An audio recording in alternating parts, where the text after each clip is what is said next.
Assalamualaikum warahmatullahi wabarakatuh. Mari kita baca Al-Fatihah buat Imam An-Nawawi yang kitabnya kita baca, juga buat diri kita, buat keluarga kita, buat para DKM dan para donatur Masjid Al-Barakah. Mudah-mudahan kita semua diberkahi oleh Allah. Al-Fatihah. A'udzubillahi minasyaitonirrajim. Bismillahirrahmanirrahim. Alhamdulillahi rabbil alamin. Arrahmanir rahim. Maliki yaumiddin. Iyyaka na'budu wa iyyaka nasta'in. Ihdinas siratal mustaqim. Siratal ladzina an'amta 'alaihim ghairil maghdubi 'alaihim waladdallin. Amin. Bismillahirrahmanirrahim. Alhamdulillah wa syukru lillah. Wassalatu wassalamu ala rasulillah Sayyidina Muhammad ibn Abdullah wa ala alihi wa sahbihi wa mawalah.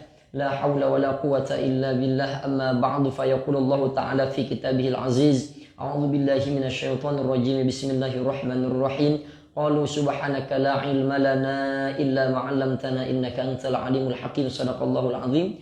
Kita masuk pada hadis yang ke-26 halaman 318. An Abi Hurairah radhiyallahu anhu qala, dari Abi Hurairah, mudah-mudahan Allah meridhoinya, dia berkata, qala Rasulullah sallallahu alaihi wasallam, berkata Rasulullah sallallahu alaihi wasallam, kullu sulama minan nasi alaihi shadaqah. Kullu sulama, setiap tulang pergelangan tangan, jari kaki, ya, sulama itu yang dimaksudkan adalah setiap anggota tubuh manusia itu wajib disedekahin tuh. Kullu yaumin tatlu'u fihi syamsu ta'dilu bainathnaini shadaqah, ya. Kemudian engkau bangun di pagi hari itu ketika kita bangun di pagi hari, kemudian ketika kita berlaku adil kepada orang-orang yang bertikai atau orang-orang yang bersengketa, berlaku adil juga itu sebagai sedekah. Wa tu'inur rajula fi dabbatihi fatahmiluhu 'alaiha aw tarfa'u lahu 'alaiha mata'ahu sedekah. Jadi kalau ada orang tuh dia mau naik ke dalam ke kendaraannya, lalu kita bantu dia tuh untuk naik ke kendaraannya, atau kita ngangkatin barang-barang yang mau dia bawa kepada kendaraannya, ya, baik itu di kapal laut, baik di pesawat, baik di motor, di mobil, itu juga bagian daripada sedekah.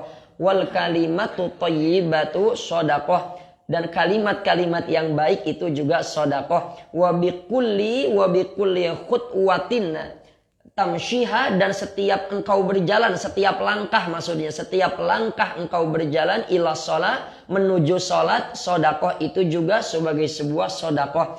Wa mitul adza anit tariqi sedekah, dan menghilangkan gangguan dari jalan, ya, entah paku, entah sampah kita ambil tuh yang mengganggu jalan, itu juga bagian daripada sedekah, ya.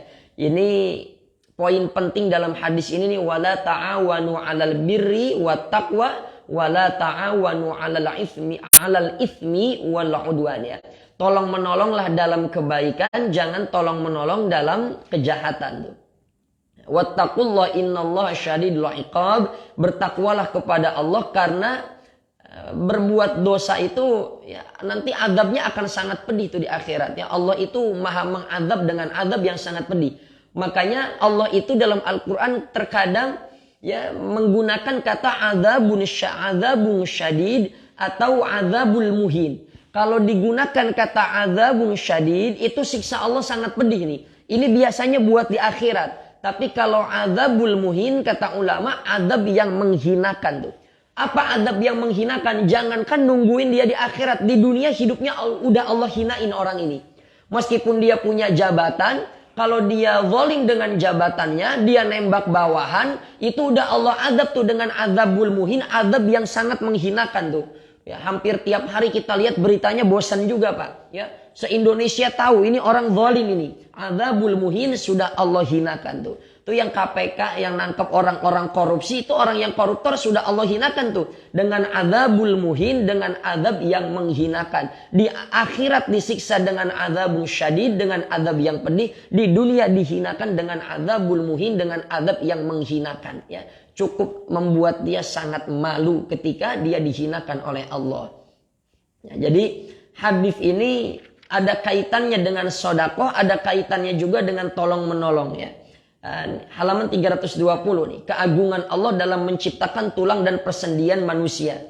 Apa yang dimaksud setiap anggota tubuh kita ini wajib disedekahin? Itu kata ulama dalam tubuh kita ini ada 360 sendi itu. Itu wajib disedekahin.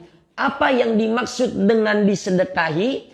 Kalau yang dimaksud dalam hadis ini, dalam penjelasan hadis ini, kita dianjurkan untuk menunaikan sholat sunnah duha. Sholat sunnah duha itu kan hukumnya ya, dianjurkan. Jadi jangan tinggalkan tuh kita sholat sunnah duha. Kalau memang kita bisa melakukan sholat sunnah duha, maka tunaikan sholat sunnah duha itu. Fungsi daripada sholat sunnah itu untuk menutupi kekurangan-kekurangan kita dalam sholat wajib.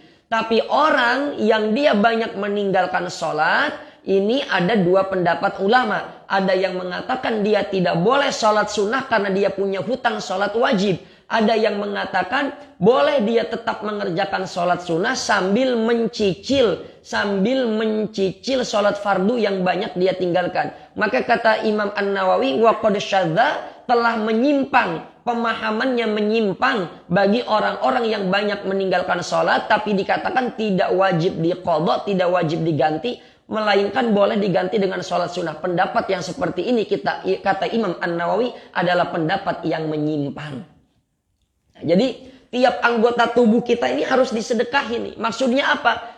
Harus digunakan buat beribadah. Karena proses penciptaan manusia saja itu Allah katakan laqad khalaqnal insana fi ahsani taqwim. Allah ciptakan manusia dalam bentuk yang sebaik-baiknya, Pak.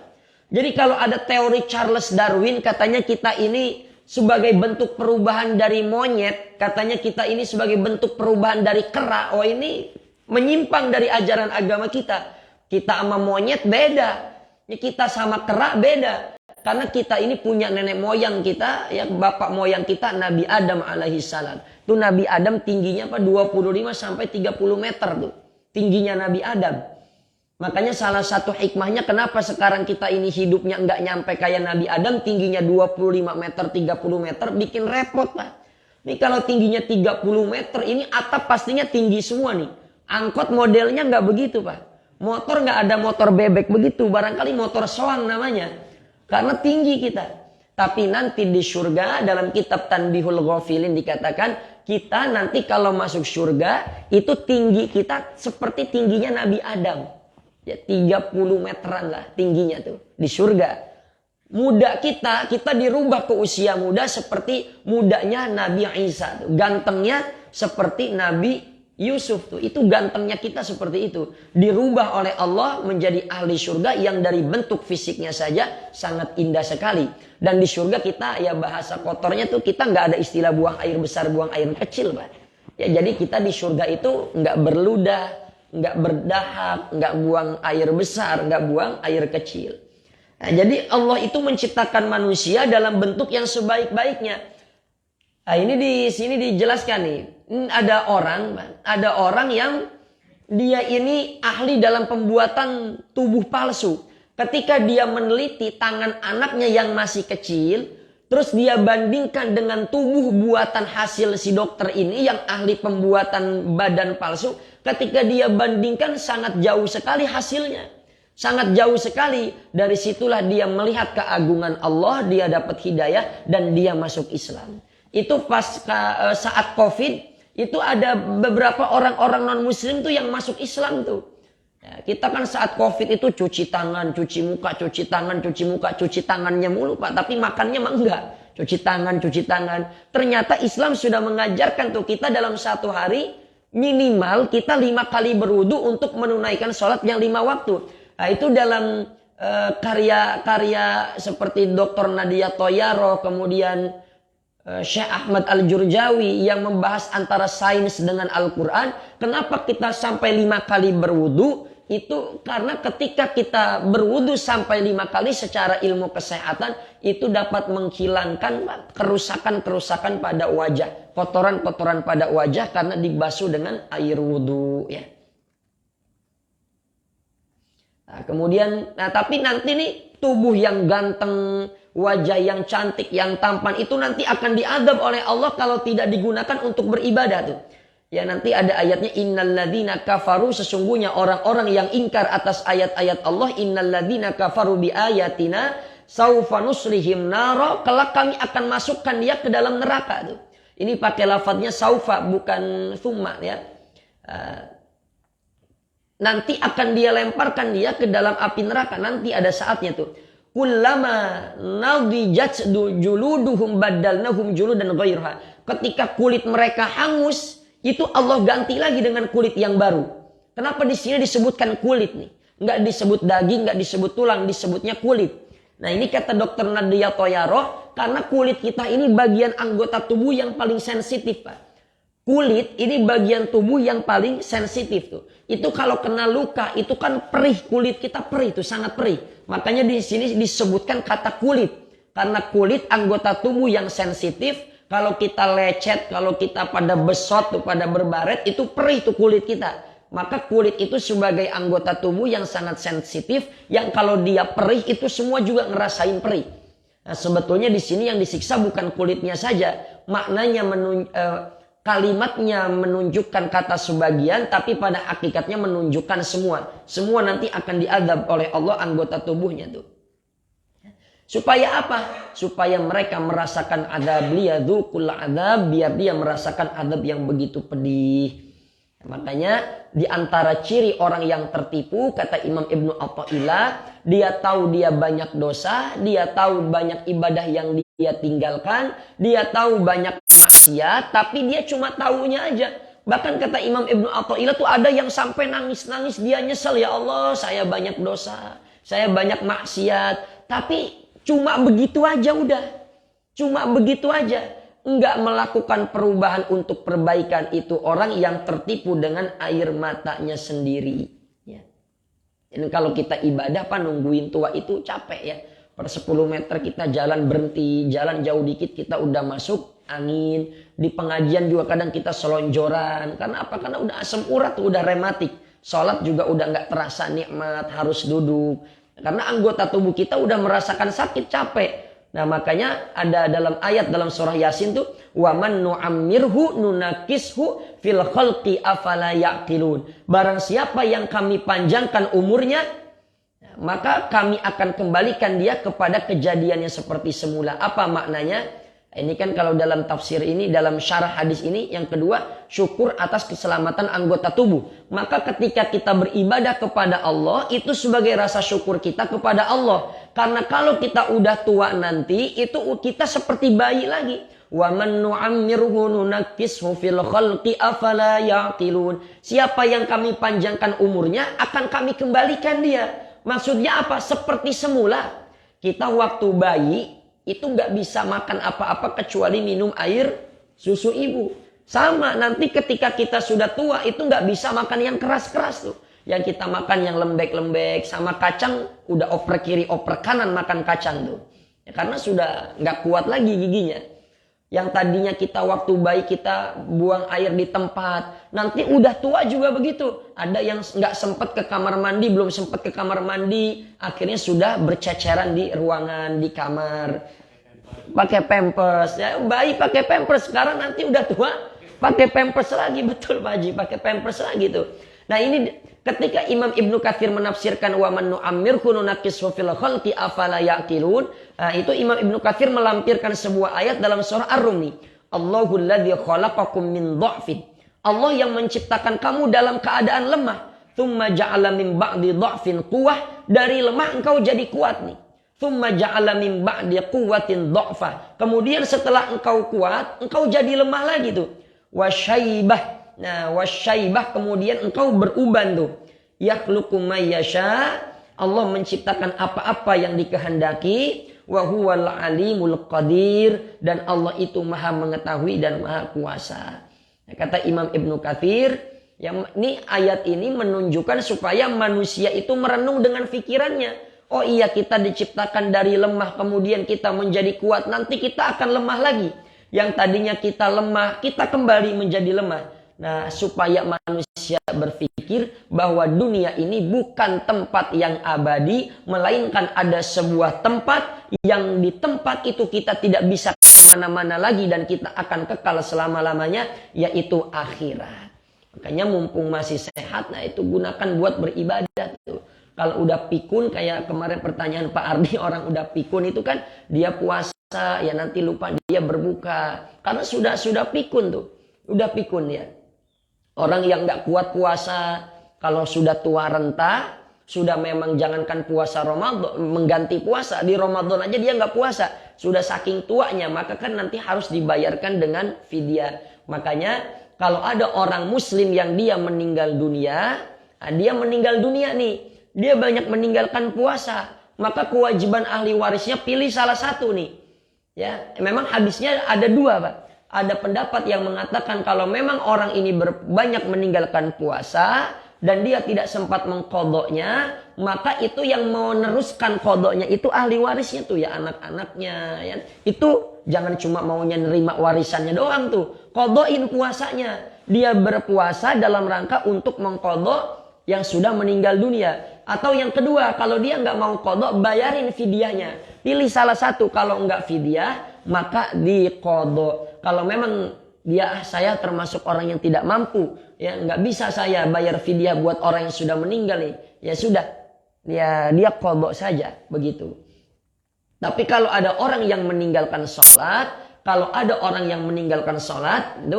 itu ada pendapat ulama yang mengatakan tuh ada tiga tuh. Kalau dia banyak meninggalkan sholat, yang pertama, maka ahli warisnya mengkodokkan sholat orang yang sudah meninggal itu.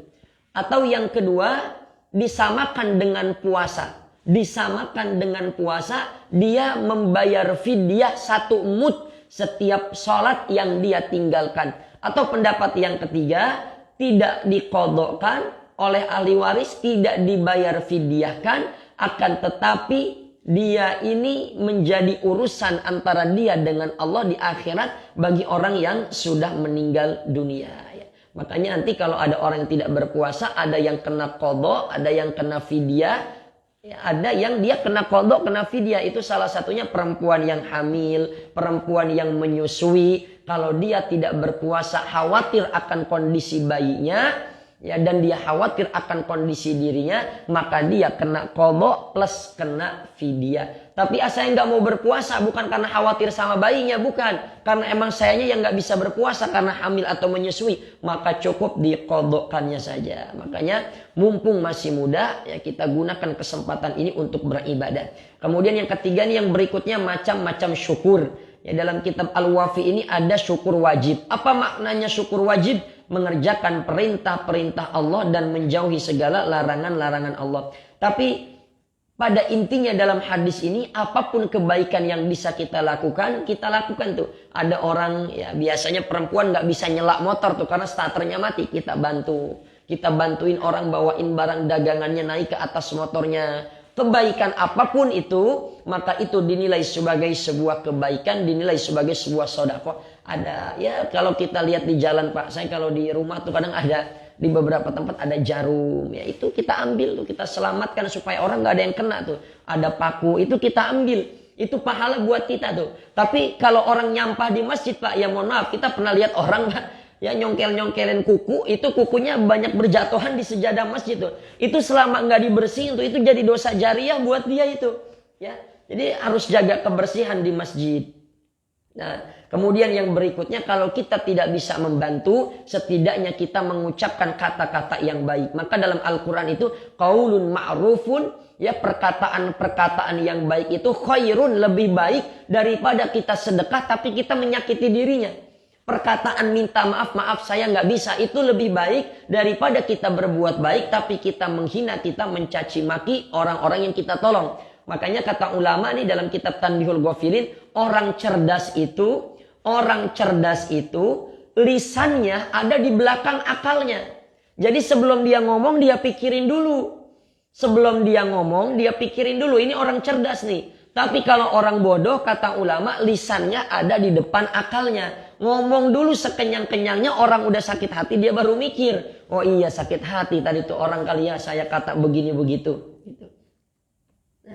Nah, ini saya mengutip pendapat Habib Umar. Kalau kita sudah termasuk usia yang sudah sepuh, kata Habib Umar, ya, ada 4 waktu yang kalau engkau memaksimalkan atau memakmurkannya, engkau dapat menutupi atau menambal bolong-bolong perkara-perkara kebaikan di masa lalu. Yang pertama kita beribadah sebelum adzan subuh. Apa maknanya? Sholat sunnah, tahajud. Yang kedua, kita beribadah sesudah sholat subuh sampai terbitnya matahari. Ngapain ya? Zikir, kita baca Al-Quran. Ya. Kemudian yang ketiga, sebelum adzan maghrib, beberapa menit sebelum adzan maghrib, sebelum datang adzan maghrib, engkau beristighfar kepada Allah. Sebanyak-banyaknya beristighfar sebelum datang adzan maghrib. Makanya adzan maghrib itu ditungguinnya kadang kalau buka puasa doang kan, Mbak. Ya maghrib itu kadang ditungguinnya kalau bulan puasa aja tuh. Ya selesai puasa kadang kita maghrib jujur aja masih sibuk ya nyuci motornya, ya, nyemir sepatu buat besok kerja dan lain sebagainya. Yang keempat nih, waktu antara maghrib dan isya itu kita gunakan buat beribadah, berzikir lagi kepada Allah. Ini kalau kita maksimalkan 4 waktu ini kata Habib Umar, maka kita dapat menutupi kekurangan-kekurangan ibadah kita yang telah lalu. Ini terakhir. Ya, ini siapa orang yang dia berangkat ke masjid dalam hadis ini, maka setiap langkah kakinya diangkat 1 derajat, diangkat sebagai 1 kemuliaan, dicatat 1 pahala, dan digugurkan setiap 1 dosa. Bagaimana kalau yang pakai motor, pakai mobil? Allah yang paling tahu bagaimana cara menghitung jumlahnya. Wallahu a'lam. Ya, dikit lagi jam 1 nih duhurnya, udah mundur ya. Kalau ada tanya jawab saya persilahkan. Iya Pak Haji silakan. Waalaikumsalam warahmatullahi wabarakatuh. Iya Pak. Iya.